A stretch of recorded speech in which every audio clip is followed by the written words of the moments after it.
एक विधायक की भूमिका कैसी होनी चाहिए।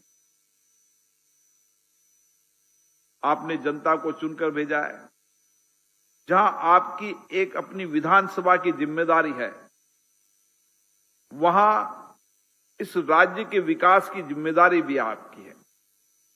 इस राज्य की नीतियां, कानून, राज्य के लोगों की आकांक्षाएं, ये भी एक विधायक की जिम्मेदारी होती है।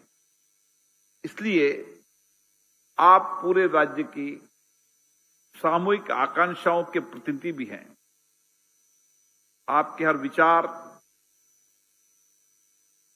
हर तर्क, संवाद हम केंद्र में जन कल्याण को रखें, लोगों की आपदा, चुनौतियों के समाधान का रास्ता ढूंढें। हमारी चर्चा संवाद के अंदर जहां समस्या भी हो, कठिनाई भी हो, चुनौतियों की चर्चा भी हो, लेकिन उसके समाधान के रास्ते भी हों।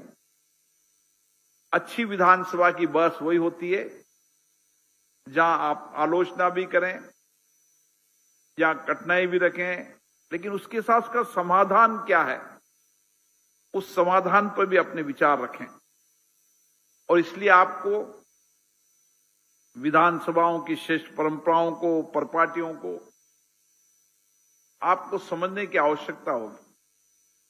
आपको यहां पुरानी डिबेट, यहां बनने वाले कानूनों, यहां बनने वाले बड़े मुद्दों पर जो चर्चा हुई है, उसका अध्ययन करना पड़ेगा, क्योंकि इस विधानसभा की बहुत ऐतिहासिक रही है।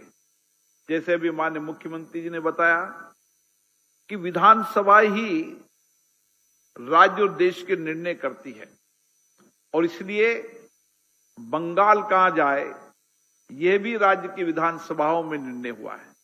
इसलिए राज्य विधानसभा राज्य की जनता के कल्याण के लिए नीतियां, कानून बनाने के साथ उनके समाधान, उनके बेहतर जीवन के लिए भी काम करती है।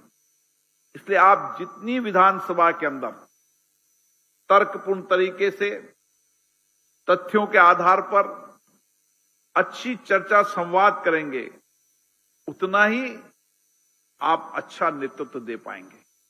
और ये विधानसभा के इस नेतृत्व से ही राज्य का नेतृत्व निकलता है, देश का नेतृत्व निकलता है। और इसलिए मेरा आपसे निवेदन है, हमेशा जीवन में सीखते रहें, नए अनुभव लेते रहें, अच्छे श्रेष्ठ विचारों को साझा करते रहें। जहां भी, जिस समय भी, जिस वक्त भी मिले, जीवन में सीखने की आकांक्षा होनी चाहिए, कुछ नए करने की आकांक्षा होनी चाहिए। मेरी विधानसभा के अंदर, मेरे राज्य के अंदर, मैं राज्य विधानसभा के विधायक के रूप के अंदर क्या नया बदलाव ला सकता हूं, इसकी चर्चा हमें सदन में करने की आवश्यकता है।